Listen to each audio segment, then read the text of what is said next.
Catherine Bernardo, ikinukumpara ngayon kay Nadine Lustre. Maingay at pakawala umano kung mag-move on ngayon si Catherine. Kitang-kita umano ang malaking pagbabago sa naging fashion o pagkilos ni Catherine Bernardo matapos nitong kumpirmahin ang hiwalayan nila ni Daniel Padilla noong nakaraang taon 2023. Marami nga ang nagulat sa tila pagpapaseksi ngayon ni Catherine Bernardo. Bukod dito, talagang revealing umano ang kanyang mga isinusuot kung saan ilan sa kanyang mga tagahanga ay mas lalo itong minahal dahil ayon nga sa kanila. Napaka-fearless umano ngayon ni Catherine Bernardo. Hindi umano naging biro para kay Catherine Bernardo ang 12 taong relasyon nila ni Daniel Padilla, kung saan kilalang-kilala umano si DJ bilang isa sa napaka-konserbatibong tao. Kung kaya naman hindi makapagsuot si Catherine Bernardo ng mga estilo na naaayon sa kanyang kagustuhan.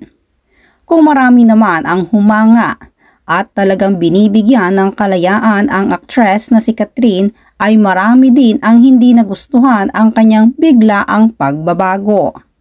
Dahil dito, hindi maiwasan na maikumpara si Catherine Bernardo kay Nadine Lustre. Noon pa man ay madalas nang maikumpara si Catherine Bernardo kay Nadine Lustre at ang kanilang tambalan ni Daniel Padilla sa tambalan naman ni Nadine at ni James Reid. Nang maghiwalay naman si Nadine Lustre at James Reid ay tila naging tahimik lamang si Nadine at hindi ito nakitaan ng mga malaking pagbabago. Ngayon naman ay naikukumpara ito kay Catherine na tila napakapakawala umano ng pag-move on ngayon ni Catherine kumpara kay Nadine Lustre. Mas mainam umanong mag-move on si Nadine Lustre kumpara kay Catherine. Bukod dito ay naungkat din ang tila nais ng pagpapakasal ni Daniel Padilla kay Catherine Bernardo. Ngunit tila ang karera muna ang mahalaga ngayon sa aktres, kung kaya naman naging gusot din ito sa kanilang dalawa. Komento nga ng ilan, hindi mo malaman sino ang malandi sa dalawa. Hetong sikat, lahat na lang ng lalaking makita, ini-issue sa kanya. Heto, bago na naman. Kahit anong gawin mo, mas mukhang sariwa pa rin si Andrea. Kahit ano pa sabihin nyo sa kanya. Kumpara nyo nung bata pa sila. Layo ng ganda ni Andrea sa kanya. Komento pa ng isang netizen, mas okay pa si Nadine mag-move on kaysa kay Kat. Walang kadala-dala sa sarili niya. Ha ha ha, matanda ka na Kat. Mag-acting ka naman ng matured. Di yung feeling bata, hindi bagay sa'yo. Just saying. Mayroon naman na pinagtanggol si Catherine Bernardo. Komento nga ni Marife, huwag niyong ibahin ang kwento. Kung gusto ni Kat na magsuot ng sexy, wala kayong magagawa. Di naman masama ang isipin niyo si DJ, yung mga nagawang kasalanan sa kanya.